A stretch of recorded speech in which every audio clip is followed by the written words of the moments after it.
नमस्कार दोस्तों, देश में अंधविश्वास पाखंड किस प्रकार से बढ़ाया जा रहा है। जिस प्रकार से धीरेन्द्र शास्त्री हिंदू राष्ट्र की मांग कर रहे हैं, जो कि संविधान के खिलाफ है।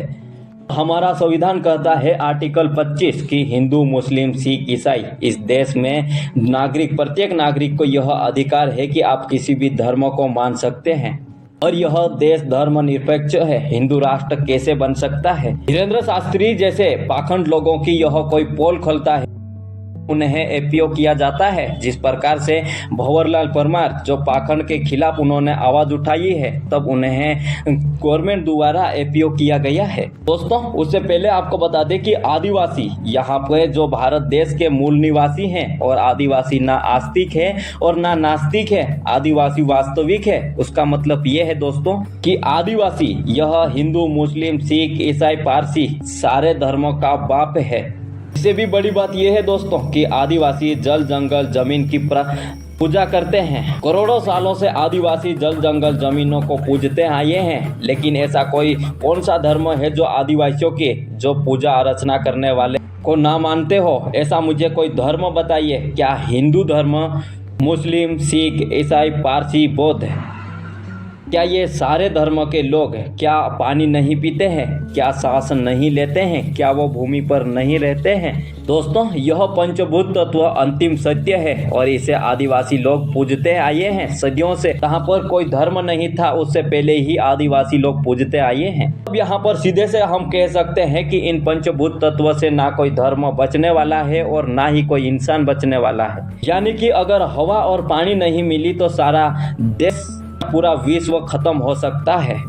किसी भी धर्म की ताकत नहीं रोक सकती है, या किसी भी धर्म की शक्तियां नहीं रोक सकती है हवा, पानी को। अब हम कह सकते हैं कि अंतिम सत्य पंचभूत तत्व है, ना कि कोई धर्म है। यही बातें भारत आदिवासी पार्टी के सांसद राजकुमार रोध बताते हैं और यही बातें भंवरलाल परमार बताते हैं, क्योंकि यही अंतिम सच्चाई भी है। क्योंकि लोग अपनी दुकानें को चलाने के लिए कोई हिंदू राष्ट्र की मांग करता है तो कोई कुछ मांग करता है। भगवान राम भी अगर जिंदा रहे तो इन्हीं पंचभूत तत्व से, श्री कृष्ण जी भी अभी जिंदा रहे, उन्होंने भी तो इन्हीं पंचभूत तत्व से। दोस्तों, अब बारी आती है यहाँ पर धीरेन्द्र शास्त्री की। उन्होंने यहाँ पर सनातन हिंदू एकता पद यात्रा निकाली है, जो यात्रा दिल्ली छतरपुर स्थित के उधिया जो कि कात्यायनी मंदिर से शुरू हुई है। उत्तर प्रदेश के वृंदावन एवं बांके बिहारी मंदिर तक पहुंचने का लक्ष्य रखा गया है,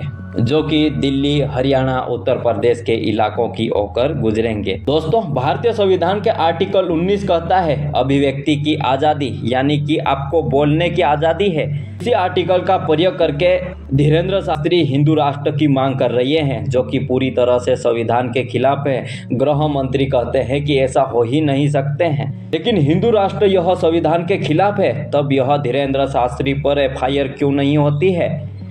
देश के प्रधानमंत्री धीरेन्द्र शास्त्री को कहते हैं कि हमारा छोटा भाई है, लेकिन देश के प्रधानमंत्री अपने छोटे भाई को यह नहीं समझा पाए कि हिंदू राष्ट्र नहीं बन सकता है। हमारा देश धर्मनिरपेक्ष है। धीरेन्द्र शास्त्री जी, कभी भारत का संविधान पढ़ लिया कीजिए।